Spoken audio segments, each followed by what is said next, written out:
Alhamdulillahil qail nun wal qalami wa ma yasturun ma anta bi ni'mati rabbika bimajnun. Qala al-mu'allif rahimahullah ta'ala wa nafa'ana bihi wa bi ulumihi wa bi anwarihi wa bi barakatihi fid dharain amin. Alhamdulillah, mari kita lanjutkan kajian kitab Ikhwan Beriman, di mana saat ini kita sampai pada kata mutiara yang ke-122. Untuk itu mohon disimak, dikaji, ditelaah dari kitab yang Anda miliki. Bismillahirrahmanirrahim. Lamma alima minka wujudal malali lawana laka ta'ati.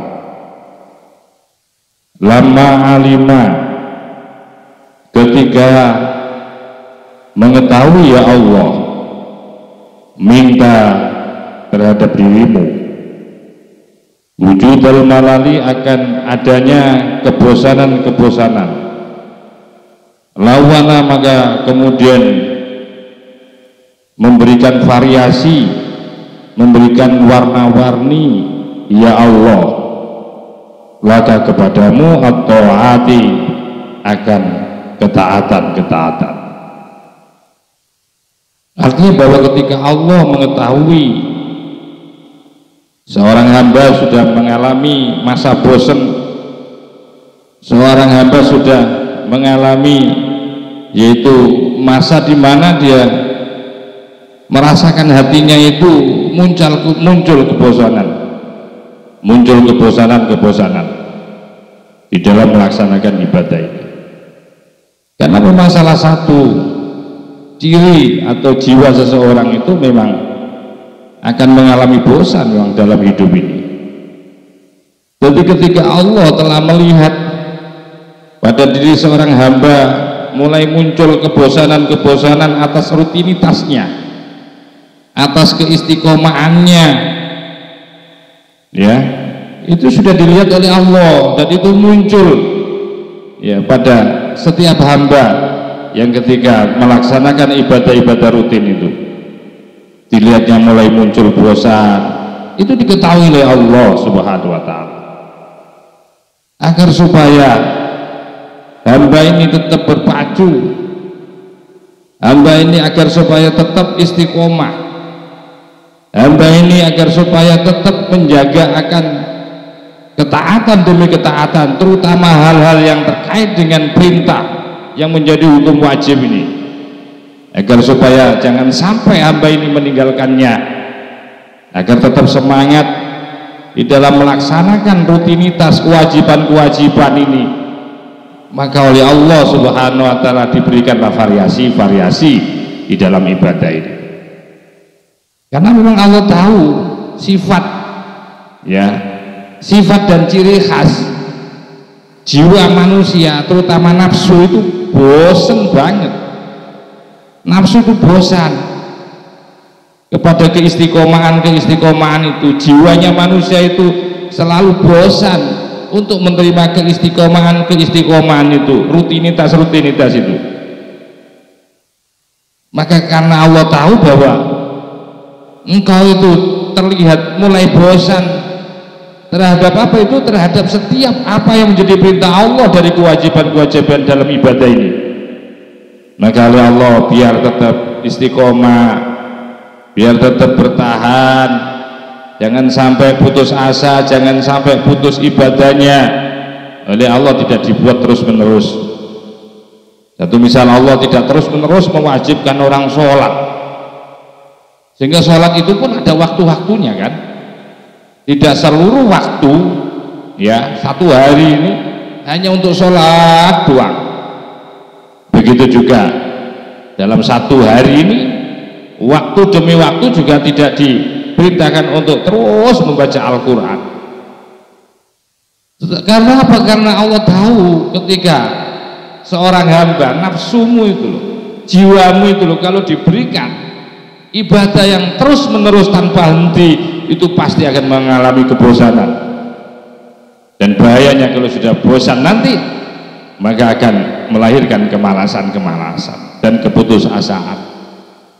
Oleh karena Allah paham bahwa jiwamu, dirimu sudah mulai kelihatan ada kebosanan-kebosanan, maka Allah lawana, maka oleh Allah dibuatlah variasi laka kepadamu atau hati akan di dalam melaksanakan ketaatan-ketaatan. Akhirnya oleh Allah tidak seluruh hidup ini hanya untuk sholat doang. Akhirnya oleh Allah diberikan variasi untuk beribadah ketika sudah bosan, ketika sudah selesai sholat 5 waktu itu loh. Tidak kemudian disuruh sholat terus, ada variasi. Setelah itu baca Quran, bosan besoknya baca Quran, ya besoknya lagi, maka kemudian apa, berzikir di sela-sela untuk menyelingi sambil menunggu perintah, menunggu akan setiap kewajiban-kewajiban yang menjadi perintah Allah yang harus kita lakukan.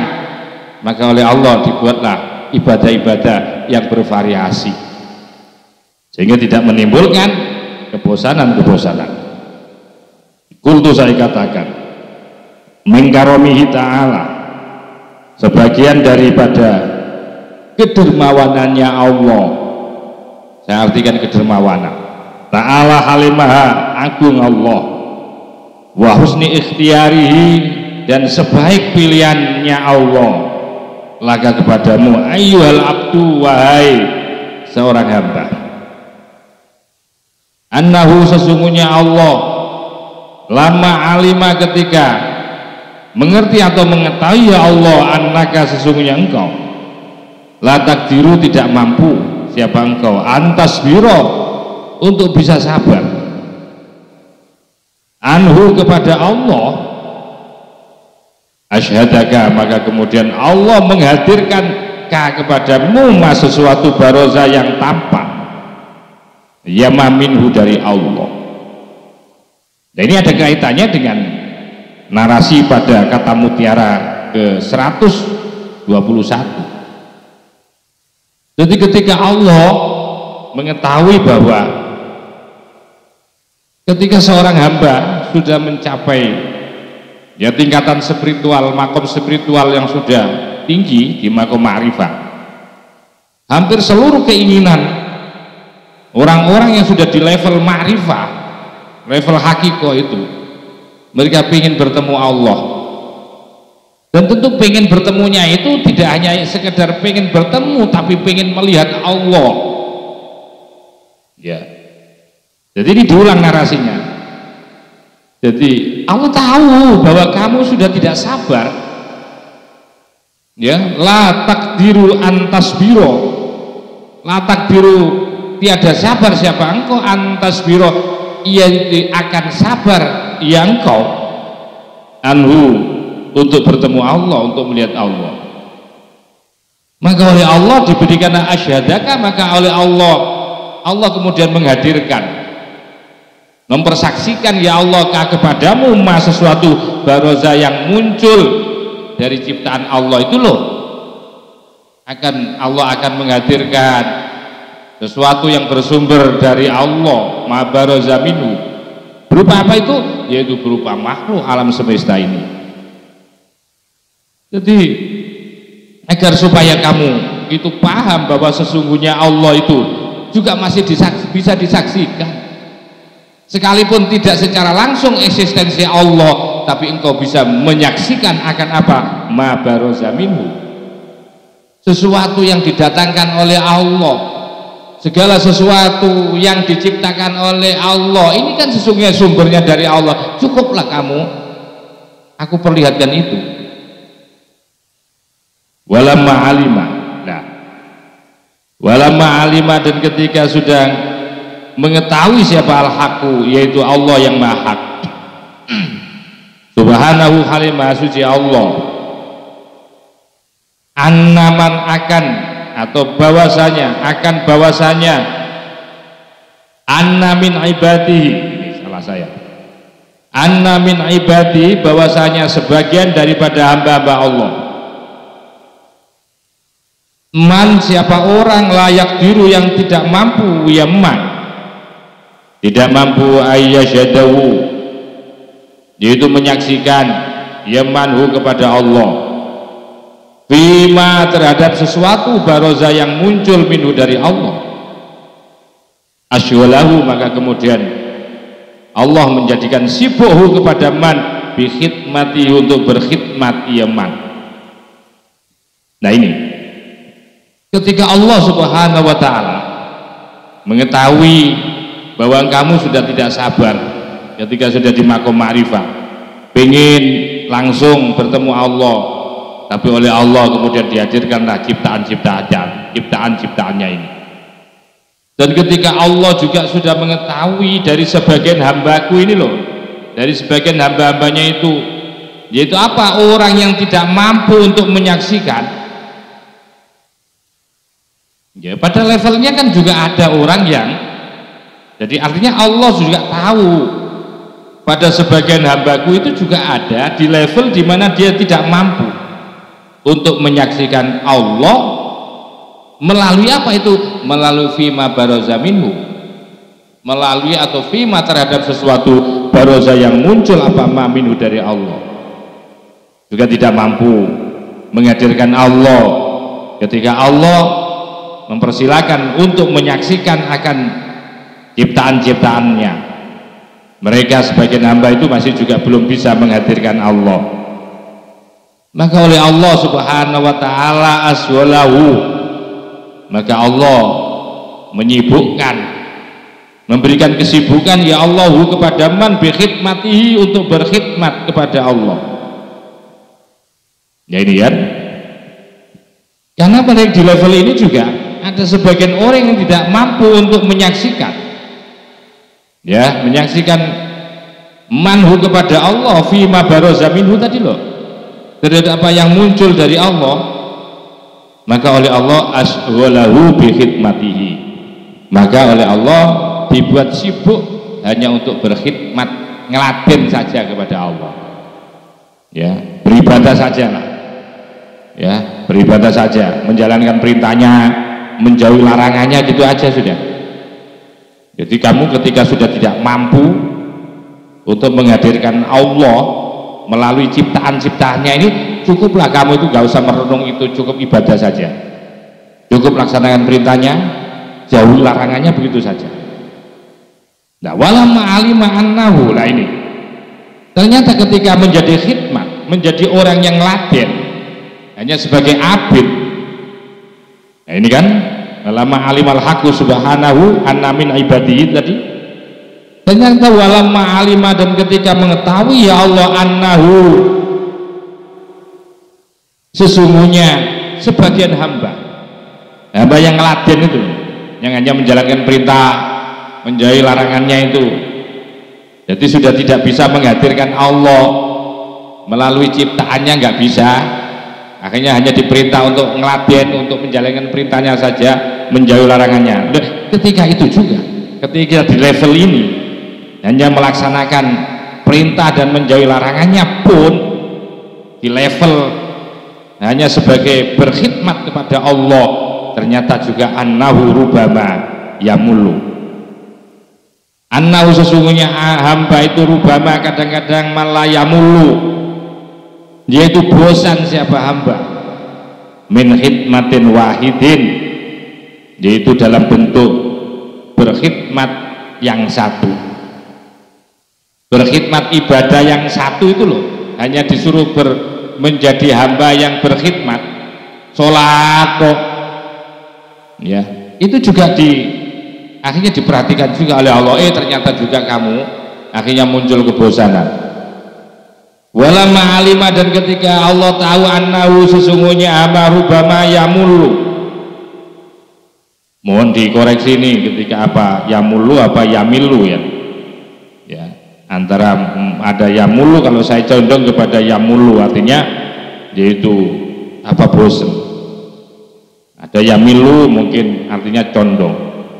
Rubama yamulu, kadang-kadang yamulu akan menimbulkan bosan, akan menjadi bosan siapa hamba min khidmatin wahidatin, dari bentuk khidmat, berkhidmat dalam bentuk yang satu, model satu. Sholat itu membosankan, atau puasa itu membosankan.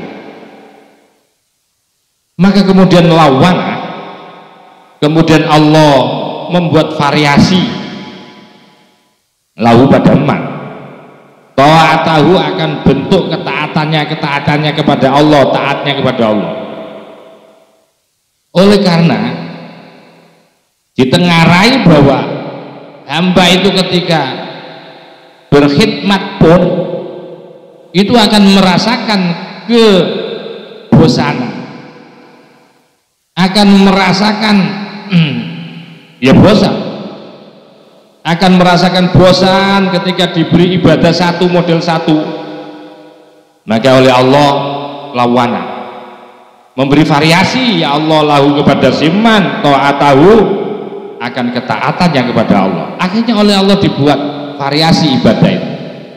Kalau bosan sholat, Anda bisa ganti dengan baca Quran. Kalau bosan dengan baca Quran, kamu bisa berzikir, begitu loh. Di ranah sunnah itu bisa dilakukan dengan seperti itu. Ketika kamu ya melakukan sholat terus itu merasa bosan itu, maka kamu bisa merubah variasi itu biar tidak muncul kebosanan. Kamu bisa puasa, ya kamu bisa menggantikan dengan baca Quran. Kamu bisa ketika sudah bosan baca Quran, kamu bisa dengan cara berzikir. Terus seperti itulah, agar supaya apa itu, yang penting dalam ibadah itu kamu terus istiqomah untuk nyambung kepada Allah, biar tidak berhenti karena kebosanan tadi. Li'anna min sya'nin nafsi, karena sesungguhnya sebagian daripada keadaannya nafsu, keadaannya jiwa, antamullah, ya, yaitu adapun li'anna min sya'nin nafsi, dan itu sebagian daripada keadaan jiwa antamullah, adapun bosen apa jiwa, min takarruri syai'i, karena ya bolak-baliknya melakukan sesuatu al-wahidi yang satu. Lah ini karena faktornya jiwa. Manusia itu ya bosen kepada satu pekerjaan. Manusia itu bosen kepada satu variasi itu, bosen itu. Nggak usah itu urusan dengan dohir, urusan makan saja. Kalau dikasih pecel terus 1 tahun pasti bosen. Jangankan 1 tahun, 1 minggu itu loh. Kalau dibuatkan pecel siang, pagi sarapan pecel, siang makannya pecel, mangan malam pun pecel, pasti bosen. Dan itulah ciri jiwa manusia itu seperti itu. Jiwa ya, keadaan kondisi manusia itu selalu bosan terhadap sesuatu yang sifatnya apa, bentuk model ibadah itu kalau bentuknya satu. Oleh sebab itu oleh Allah Subhanahu wa taala kemudian dibuatlah variasi di dalam ibadah pun, dibuat variasi ibadah agar supaya tidak bosan. Wa fi dzalika, di dalam hal itu yaqulu dawu siapa asyairu, penyair, la yuslihun nafsa idza kanat mudabbaratan illa tanaqqulu min halin ila halin. La yuslihu, tidak merasa nyaman, tidak memberikan kenyamanan, tidak merasakan enak, an-nafsa akan nafsu. Idza kanat, apabila ada apa nafsu itu mudabbaratan, diatur. Nafsu itu paling nggak suka kalau diatur, tidak pernah nyaman. Illa tanakulu, kecuali apa? Kecuali yaitu berpindah min halin, dari satu keadaan ila halin, kepada keadaan yang lain. Jiwa manusia itu tidak pernah nyaman kalau diatur, apalagi aturannya itu. Ini ya, apalagi aturannya itu monoton, tidak pernah akan menyenangkan jiwa manusia itu. Sama begitu juga ibadah, kalau dibuat satu model satu ibadah, maka pasti jiwa manusia itu bosan. Karena apa? Dibuat monoton. Baru jiwa itu akan merasakan nyaman, akan merasakan gayemi ketika bentuk-bentuk ibadah itu akan dibuat variasi. Karena jiwa manusia tidak lepas dari nafsu, dan nafsu itu akan selalu pengen menikmati variasi-variasi. Jadi dalam satu syair seperti itu. Apalagi kemudian diatur, makannya diatur, satu variasi itu loh, tambah stres itu. Ya, diatur dalam satu variasi, sudah diatur, tidak ada pilihan lagi, diatur kemudian diberikan satu variasi. Ya, tidak ada beraneka ragam variasi, di satu pilihan, tidak ada pilihan lagi. Pasti ini membosankan, pasti ini menjenuhkan. Nah, Allah itu di tingkatan untuk memahami akan jiwa manusia itu, Allah sangat bijak, ngerti banget jiwa manusia itu nggak bisa kalau monoton, itu nggak bisa, pasti nanti akan menimbulkan kebosanan. Walau wala, maka kemudian memberikan variasi, ya Allah laka kepadamu, ta'atahu, akan taat kepada Allah. Nah ini contoh, faidha malalta, apabila bosan siapa engkau minas sholati, dari sholat, masalan umpamanya ketika kamu bosan sholat, umpamanya intakolta, kamu bisa pindah ila zikrihi, untuk ibadat zikir, ya, ila zikrihi, untuk zikir kepada Allah. Wa idza malalta, ketika kamu bosan, wa idza malalta, apabila bosan siapa engkau min zikrihi, untuk zikir kepada Allah, intakolta, kamu bisa pindah ila qiraati kitabihi, yaitu berpindah membaca yaitu Qur'annya Allah. Wah kada, dan seperti inilah terus menerus. Jadi dibuat variasi seperti itu agar tidak bosan. Wa anwa'u dzikri, konsepnya kan begini. Wa anwa'u dzikri, adapun aneka ragamnya zikir. Nau, anwa, jamak nau. Wa anwa'u dzikri, adapun beraneka ragamnya zikir, itu katsiratun, banyak. Zikir itu banyak variasinya, aneka ragam jenisnya banyak, naunya banyak zikir. Sementara wa tanakulu, adapun berpindah, ya, wa tanakulu, adapun berpindah dari zikir kepada zikir lain, dari ibadah satu kepada ibadah yang lain, itu min mujibatin nasyati, termasuk bagian dari sesuatu perkara yang bisa mendorong untuk nasyat, untuk giat.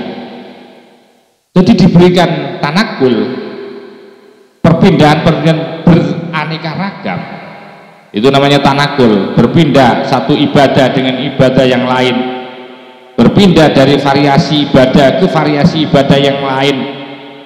Itu adalah min mujibatin nasyati, termasuk bagian daripada perkara-perkara yang mendorong untuk melahirkan rasa giat. Wal ibadatu, maka adapun ibadah ma'an nasyati, yang disertai dengan giat.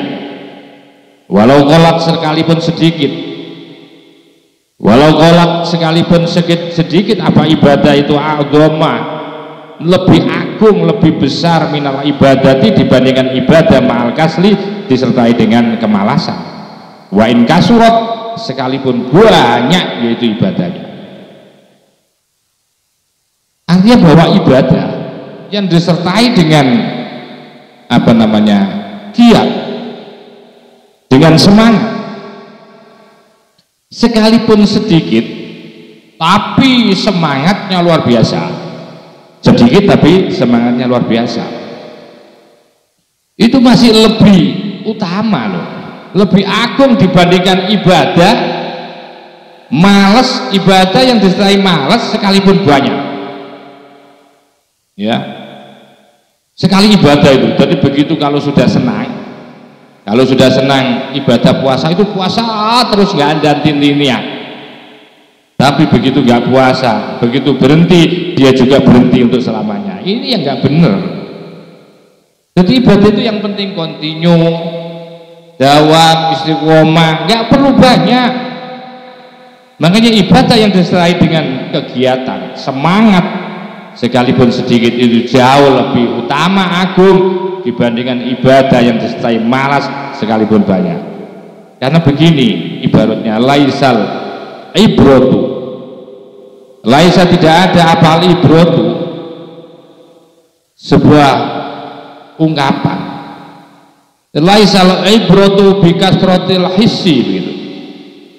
Tiada, ya, yang dimaksudkan ibadah itu bikasrotil hissi, dengan banyaknya pekerjaan dohir, dengan banyaknya yang bersifat indrawi, bikasrotil hissi. Wa innamal ibratu, dan akan tetapi bahwasanya ungkapan ibadah itu, nilai ibadah itu adalah itu biwujudil makna, karena adanya melahirkan makna. Jadi bukanlah disebut ibadah itu, ya, laisa ungkapan ibadah itu bukan karena banyaknya, bukan banyaknya dalam bentuk kuantitasnya ibadah itu, tapi ungkapan sebuah ibadah yang bagus itu adalah ibadah yang selalu melahirkan, yaitu nilai-nilai makna di dalam kehidupan. Laisal ibratu, tidak ada apa ibratu, sebuah ungkapan tentang ibadah, bikasrotil hissi, dengan banyaknya ibadah his. Ibadah his itu ibadah indrawi. Wa innamal ibratu, akan tetapi bahwasanya adapun ungkapan ibadah itu biwujudil makna, yaitu dengan adanya menghadirkan tentang nilai-nilai atau makna. Wa qala dawu Syekh Zaruk radhiyallahu anhu, walau winat, maka kemudian diberikanlah variasi lau bagi hamba apa at-ta'atu, di dalam menjalankan ketaatan di salah satu aujain, karena 3 alasan. Katanya Syekh Zaruk menambahkan di dalam narasi di dalam kitab Iqadul Imam, beliau menambahkan bahwa diberikan variasi ibadah, diberikan variasi ketaatan-ketaatan, ya, ibadah-ibadah taat oleh Allah kepada hamba itu alasannya li salah satu aujahin, karena 3 sisi, 3 alasan. Ahadu, adapun salah satunya 3 itu rahmatun. Pertama, ketahuilah hai hamba bahwa engkau diberikan oleh Allah ibadah yang bervariasi, tidak monoton. Ya, pertama memang agar supaya kamu tidak bosan. Tapi tujuan apa Allah sesungguhnya dibalik membuat variasi-variasi ibadah itu? Katanya Syekh Zaruk bahwa Allah membuat variasi ibadah ketaatan kepada hamba itu di salah satu auja, karena 3 sisi. Adapun salah satu daripada salah satu auja itu rahmatun, sebagai bentuk rahmatnya Allah, kasih sayangnya Allah kepada hamba liyastariha, agar bisa merasakan enak. Kan enak itu kan ada nilai nikmat kan? Liyastariha, akan bisa merasakan enak, roha, leluasaan, min launin, dari variasi satu ila launin kepada variasi yang lain. Jadi nggak bosan. Dan ini merupakan rahmatnya Allah, dibuat oleh Allah beraneka ragam ibadah ini biar kamu tidak bosan. Dan ini merupakan rahmatnya Allah loh. Bisa menikmati rasa enak, kan enjoy kan. Begitu bosan kita berzikir, kita bisa baca Quran, kita bisa buka Quran.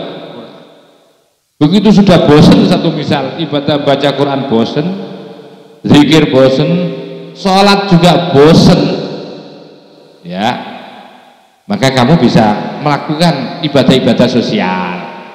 Ya, kamu punya rezeki, kamu bisa mentasarufkan rezekimu. Kamu sampai turun ke bawah melihat penderitaan di antara umat muslim yang lain, karena kamu banyak hartanya, kamu akan merasakan kebahagiaan itu dengan memberi itu. Itu juga bagian daripada warna-warna atau variasi-variasi ibadah.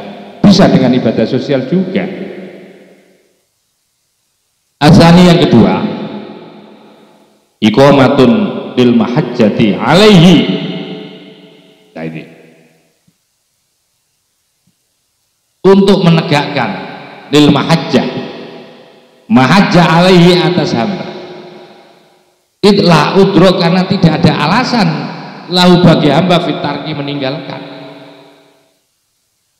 Agar dengan adanya beraneka ragam variasi-variasi ketaatan, yaitu akan menjadi iqomah sebagai dasar, ya, bahwa tidak ada alasan seseorang itu, tidak ada alasan bagi seorang hamba itu untuk meninggalkan terhadap apa? Kewajiban dari Allah. Dibuatlah oleh Allah variasi. Satu misal, sambil menunggu saatnya sholat, ya, untuk melaksanakan sholat duhur, oleh Allah dibuat variasi, kamu bisa melaksanakan ibadah sosialmu. Bagi yang bekerja, ya, kamu dipersilakan untuk bekerja ke kantor dengan diniati karena Allah lillahi ta'ala, untuk mengabdi, ya, menghamba kepada Allah dengan cara apa? Yaitu memberikan bantuan kepada masyarakat, bekerja sesuai dengan profesinya. Bagi yang petani juga begitu juga, ya, pergi ke sawahnya. Bagi nelayan begitu juga, begitu nyampe duhur kemudian ia bergegas, ketika mendengar ada suara adzan dihentikan semuanya. La udro lahu fitarki, tidak ada alasan bagi seseorang itu untuk meninggalkan daripada apa? Daripada apa yang telah diwajibkan oleh Allah. Iqamatun lil mahajjati alaih, ya, untuk menyelenggarakan, melaksanakan, ya, apa yang menjadi kewajiban-kewajiban seseorang itu. Karena apa? Karena kalau sudah dikasih variasi ibadah itu akan menimbulkan semangat. Tidak ada alasan lain, tidak ada alasan lagi untuk meninggalkan. Loh, kalau andaikan hanya satu variasi, ya, mulai bangun subuh hanya ibadahnya sholat terus sampai ke waktu wajib duhur, sholat wajib itu duhurnya itu, maka kamu bisa akan mengatakan tuh bosan, ya, karena memang tidak ada variasi. Maka oleh Allah, begitu sholat subuh Anda boleh ke pasar, Anda boleh ke kantor, Anda boleh ke ladang, ke sawah, Anda boleh ke laut untuk mencari ikan, terserah oleh Allah, terserah Anda mau kemana. Nah, biar tidak ada alasan ketika untuk melaksanakan ibadah yang wajib itu, nah, kan dibuat seperti itu.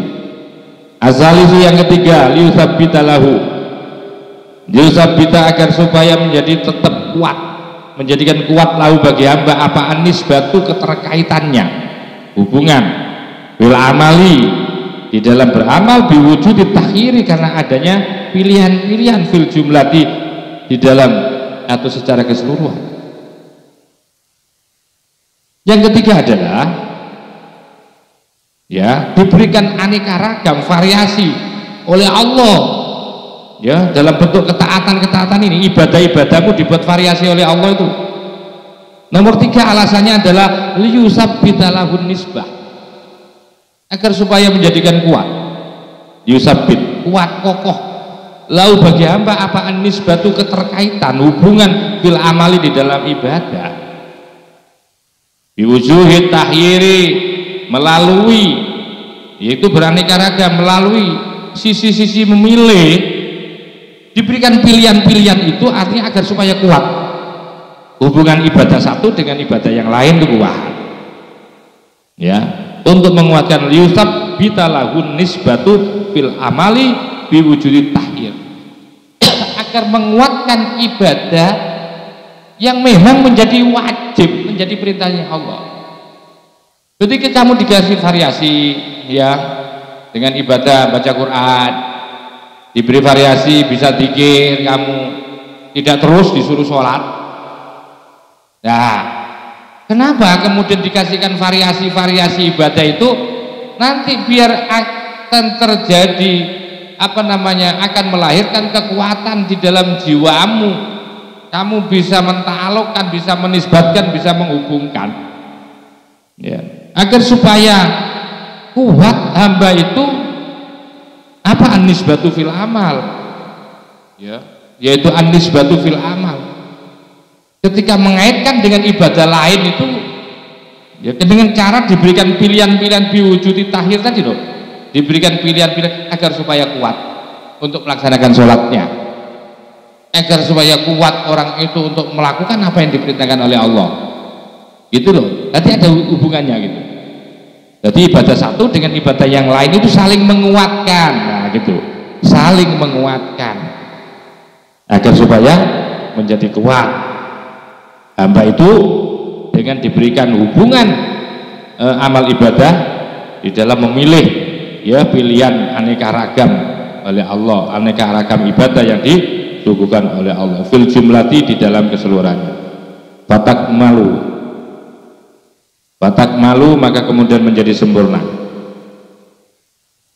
Apa al karomatu, yaitu karomah, pemberian Allah itu menjadi sempurna, ya. Watasalu, dan menjadi mudah atau ketaatan. Loh, kalau seperti itu sempurnalah pemberian Allah. Diberikan Allah itu sempurna, karena orang tidak bosan, diberikan variasi-variasi tadi, sehingga ketaatan pun bisa dilakukan dengan mudah, tidak harus dengan sholat toh. Waqad qala, sungguh telah dawuh siapa? Umar bin Abdul Aziz, yaitu sahabat Khalifah Umar bin Abdul Aziz, pernah berkata, radhiyallahu anhu, mudah-mudahan Allah memberikan ridho anhu kepada beliau. Beliau mengatakan begini,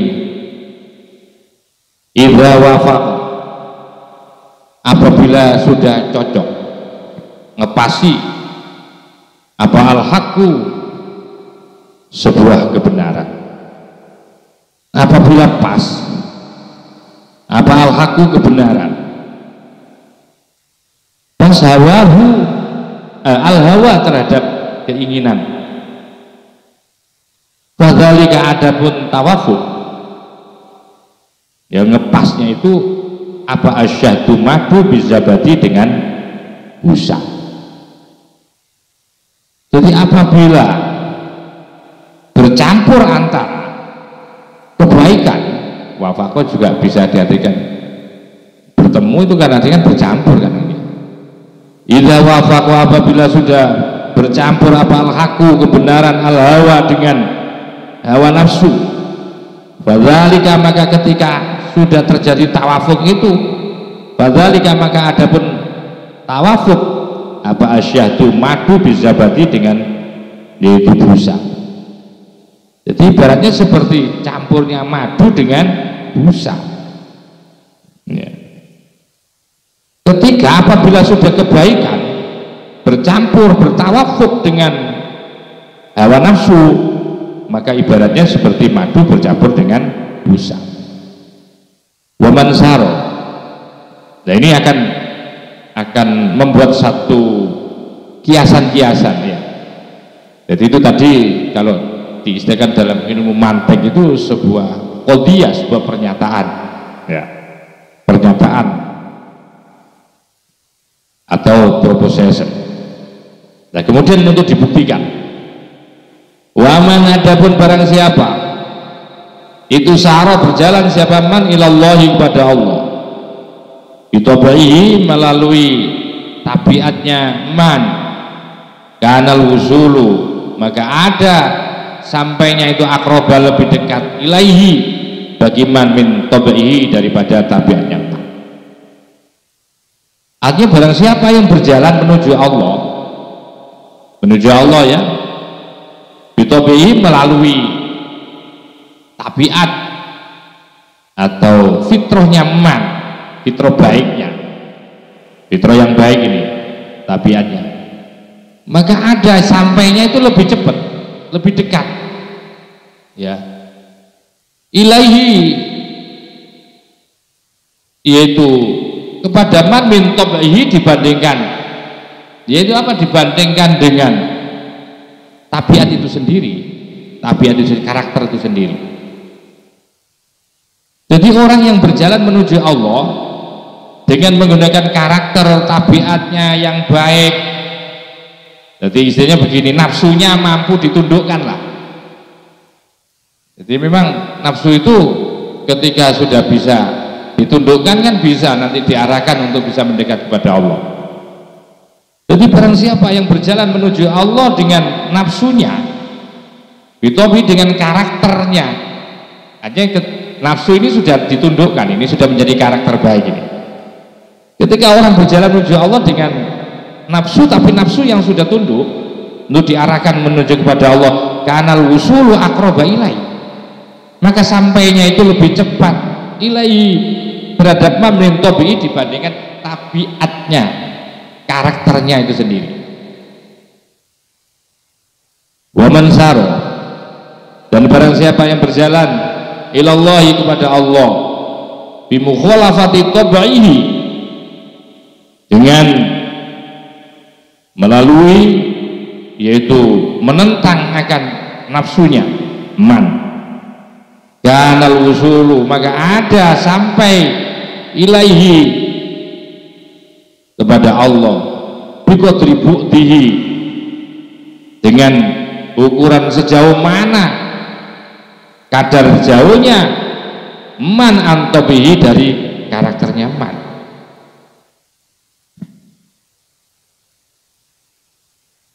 Saya ulangi lagi untuk terjemahnya. Wa man adapun barang siapa itu sa'ara berjalan ilallahi kepada Allah bitabi'i dengan tabiatnya man, karena ada apa wusul itu aqraba lebih dekat ilai kepada Allah min tabi'i dibandingkan dengan tabiatnya man. Wa man adana barang siapa itu sa'ara berjalan siapa man ilallahi kepada Allah bi mukhalafati tabi'i dengan cara menentang nafsunya, karena al-wusulu maka ada apa al-wulu sampai ini kepada Allah biqadri bu'dihi dengan seukuran sejauh mana ya tabiatnya atau nafsunya man itu, sejauh mana itu tabiat nafsunya jauh ya dari Allah.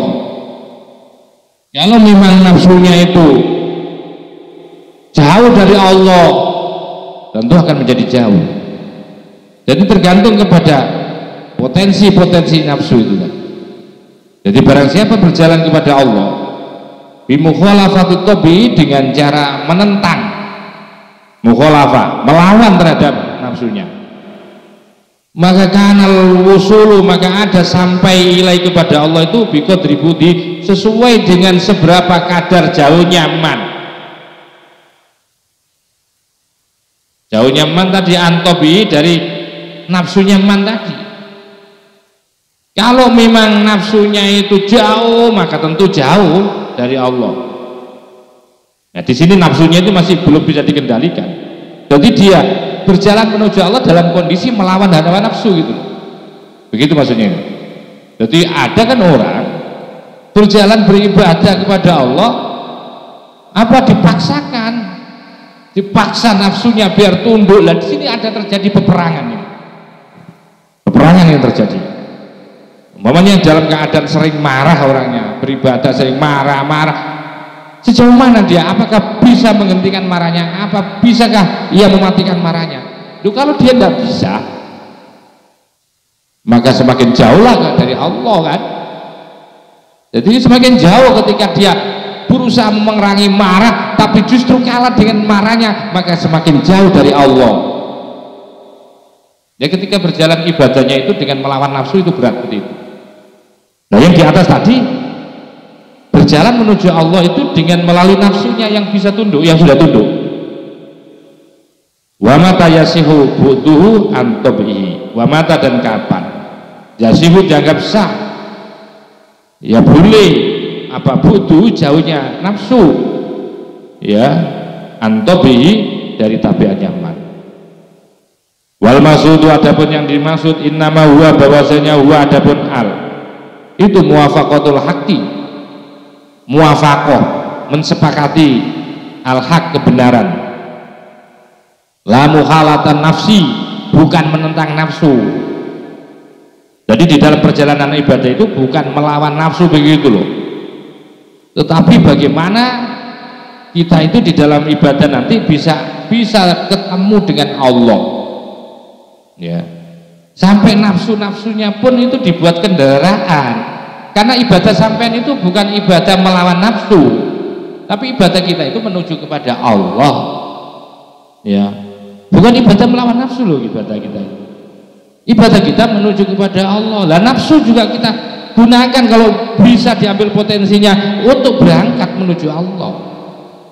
Maka ini yang dimaksudkan bahwa di sini adalah muwafaqatul haqqi, biar ada kecocokan, kesamaan, tujuan kepada Allah. Ibadahnya itu tujuannya kepada Allah, bukan berperang dengan nafsu. Nanti enggak ibadah cuma berperang dengan nafsu. Jadi nafsu itu kalau bisa diajak ibadah gitu, bukan diperangi, ditundukkan. Maka yang paling penting itu ibadah itu adalah bagaimana bisa menuju kepada Allah, muwafaqah. Ya, jadi ibadah kita itu bukan melawan nafsu. Jadi ibadah kita adalah menuju kepada Allah, nafsu kalau bisa kita ajak. Itu yang dimaksudkan dalam term ini maksudnya.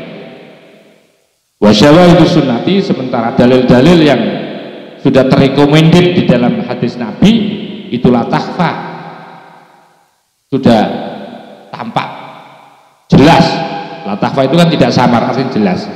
Paham, ketahuilah. Wa min dawail malali, dan itu sebagian daripada faktor-faktor yang mendorong kebosanan. Faktor-faktor yang mendorong kebosanan. Kebosanan ibadah maksudnya itu. Wujuhu syarahi, adapun adanya asyara, rakus dalam ibadah. Rakus dalam ibadah itu nggak benar, karena endingnya konotasinya lafadz asyarhu itu adalah rakus dalam ibadah yang endingnya melahirkan akan kebosanan, malal. Maka dari itu salah satu atau sebagian daripada hal-hal yang mendorong kemalasan itu, munculnya kemalasan karena adanya kerakusan dalam ibadah. Wawa adapun rakus itu al-khirsu, maksudnya adalah khiris, semangat, tapi konotasinya konotasi negatif. Wa mujibu, dan menuntut kepada asyarhu, huwa adapun mujib itu al-itlaqu, memutlakan fil amali, di dalam amal. Walidzalika, oleh karena itu dawail malal kuyidat, kemudian dibatasi apa, taat, biayanil awqati, melalui apa itu penentuan waktu. Kama abana, sebagaimana abana akan menjelaskan musannaf, zalika akan dawail amal, hal-hal yang mendorong kepada kemalasan. Kemalasan. Dikauli sesuai dengan dawuhnya musannaf. Artinya begini. Pada poinnya di terakhir ini nanti akan menjelaskan tentang hal-hal yang menyebabkan atau yang mendorong kemalasan. Pertama adalah karena ibadahnya bentuknya adalah rakus, ibadah rakus. Ibadah rakus itu begini, begitu puasa tak henti-hentinya, begitu berhenti bertahun-tahun berhenti. Jadi ibadah nggak bisa seperti itu. Oleh karena itu dibatasilah ketaatan itu dengan menggunakan ketentuan waktu. Akhirnya ada waktu zuhur, ada waktu asar, ada waktu maghrib, ada waktu subuh, ada waktu isya. Tidak dibuat oleh Allah setiap waktu terus menerus, enggak, tapi biayanil awqat, ditentukan dengan waktu-waktunya agar supaya apa? Tidak bosan, ya. Dan di samping untuk mengantisipasi akan munculnya ibadah asyarhi, ibadah itu syarhi, yaitu ibadah yang bersifat rakus yang endingnya akan menghasilkan kemalasan. Mudah-mudahan jadi kajian ilmu yang manfaat, dan kami akhiri ihdinas siratal mustaqim. Wallahul muwaffiq ila aqwamit thoriq wal afu minkum. Wassalamualaikum warahmatullahi wabarakatuh.